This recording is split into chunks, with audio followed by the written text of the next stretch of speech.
Aujourd'hui, je fais la critique du Miyoo Mini Plus. Il s'agit d'une autre entrée de gamme pour les consoles d'émulation qui se vend autour de 65$ américains. J'avais hâte de l'essayer, car beaucoup de gens en ligne semblaient aimer le Miyoo Mini, mais en même temps, il était difficile de trouver un endroit avec des stocks en ligne et il se vendait en quelques minutes. Le Miyoo Mini original avait un écran de 2,8 pouces. L'entreprise a indiqué qu'il était difficile de se procurer l'écran et d'en fabriquer suffisamment pour répondre à la demande. Pour le Miyoo Mini Plus, elle a opté pour un écran de 3,5 pouces en 4 par 3. Il est également beaucoup plus facile à trouver chez les détaillants. Vous pouvez vous attendre à pouvoir jouer à des jeux jusqu'à la PlayStation 1, comme le Miyoo Mini. Quelles sont les caractéristiques du Miyoo Mini Plus? Vous avez un processeur double cœur ARM Cortex A7 à 1.2 GHz. Vous avez un écran IPS de 3.5 pouces avec une résolution de 640 par 480. La mémoire est de 128 MB. Il vient avec une carte TF de 64 GB.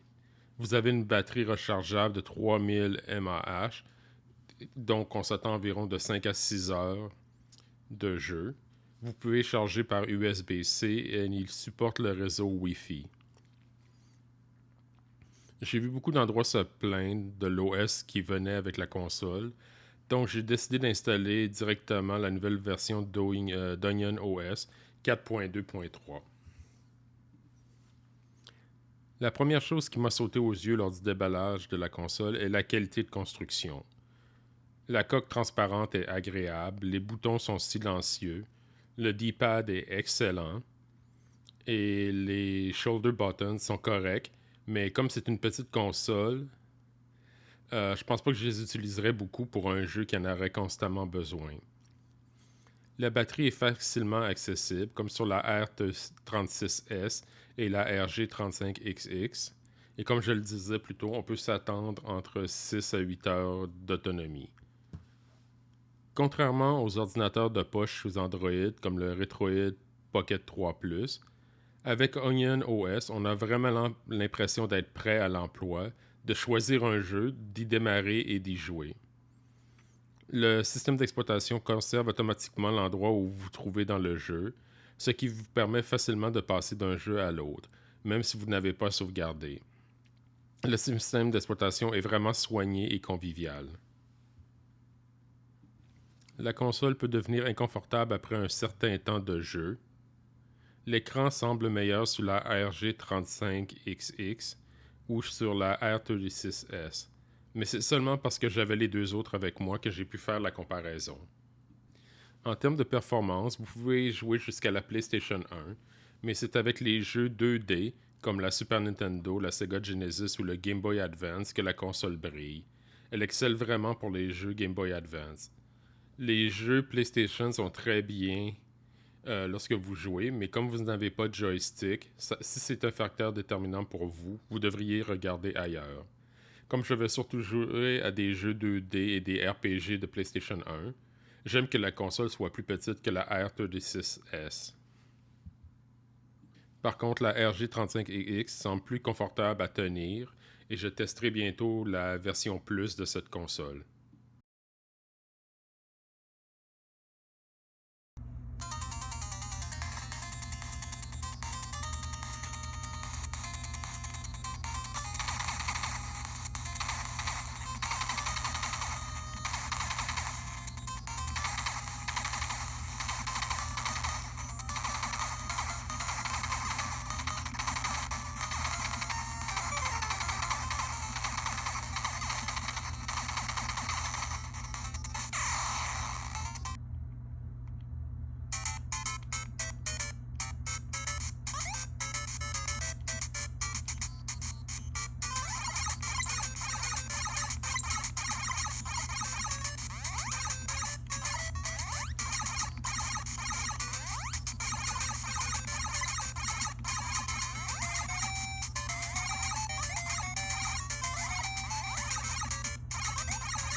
Quelle est la conclusion? La Miyoo Mini Plus vaut-elle le coup?